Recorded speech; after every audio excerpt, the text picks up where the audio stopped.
जय महाकाल भावांनो भावांनो, मस्त सकाळी सकाळी आलोय आपण आपल्या ऑफिसला.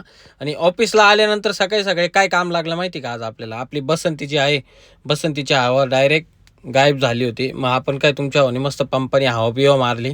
आणि त्यानंतर म्हटलं चला आता लवकरात लवकर आपल्या बसंतीसाठी गेट बीट खोलून घेऊ नाही का. मग तुमच्या हवानी मस्त गेट बीट खोलला आणि निघाला दणक्यावर पद्धतशीर. आज आपल्याला भावांनो जायचं डायरेक्टली कुठं माहिती का? सकाळी सकाळी डायरेक्टली आंबडला नाही का, आंबडच्या प्रवासाला.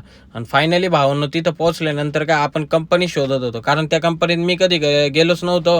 आणि त्यांनी मला फोन केला का म्हणे फायर एक्सटिंग्विशर चेक करायचे. म्हटलं ठीक आहे चालेल. पण फायनली आपल्याला लवकरात लवकर कशी तरी ती कंपनी भेटली. त्यानंतर काय तिथलं काम जे होतं आपण चालू केलं. ते फायर एक्सटिंग्विशर वगैरे जे होते ते चेकिंग वगैरे करायला घेतले. आणि त्याच्यात कंपनीच्या बॅक साईडला गेल्यानंतर भावांनो बघितल्यानंतर काय सांगू तुम्हाला, एवढा कचरा. म्हटलं झालं धन्य आहे. म्हटलं कंपनी आहे का काय काय माहिती. म्हटलं जाऊ द्या. म्हटलं चला लवकरात लवकर निघू आपण या कंपनीतून बाहेर. कारण आपलं पण काम वगैरे झालंय. कारण काय केमिकलनी वगैरे आहे ना, रिकामा आजारी बिजारी पडायचे कामं होतं नाही का भावानं. बरोबर आहे का नाही, काय वाटतं तुम्हाला पण?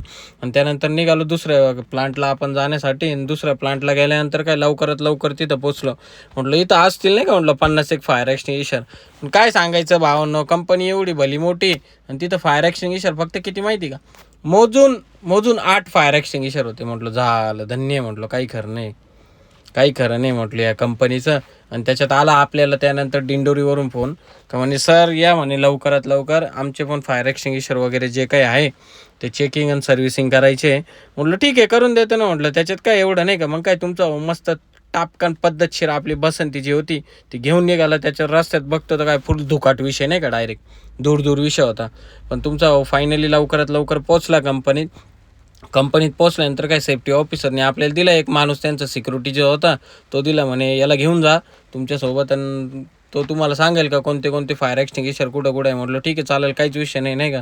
मग तुमच्या भावने काय तिथं पण दणकीशीर पद्धतशीर परत पटापट काम वगैरे करून घेतलं. फायर एक्सटिंग्विशर वगैरे चेकिंग वगैरे जे काही होते ते करून घेतले. आणि त्यानंतर म्हटलं चला आता लवकरात लवकर आपल्याला निघायचं आहे आपल्या घरच्या प्रवासाला. घरी जायचं कारण असं होतं भावांनो का फायर एक्सटिंग्विशर पण होते बाकी काही. आणि त्यानंतर काय आपण फायनली घरी पोहोचलो. घरी पोहोचल्यानंतर तुम्हाला माहितीच आहे तुमच्या भावाला तर काही शांत बसत नाही. आला तुमचा मस्त पद्धतशीर दानकेव नाही का, डायरेक्टली फुटबॉल बिटबॉल खेळायला. म्हटलं आज आज फुटबॉलच खेळायचं एका डायरेक्ट चिटकावायचंच नाही का. म्हटलं डायरेक्ट चिटकून टाकू. आणि असा चिपकावला एक जण. म्हटलं झालं धन्य. आणि फायनली तुमच्या भावाचा मस्त फुटबॉल वगैरे खेळून झाला. आणि त्याच्यात आला स्टँडर्ड भिकारीचा फोन का म्हणे गाडीचं पेट्रोल संपलं. ठीक आहे म्हटलं आलोच. म्हटलं चला मग चला भावांनो, मग काय भेटू आता आपण आपल्या नेक्स्ट व्लॉगमध्ये काहीतरी नवीन घेऊन.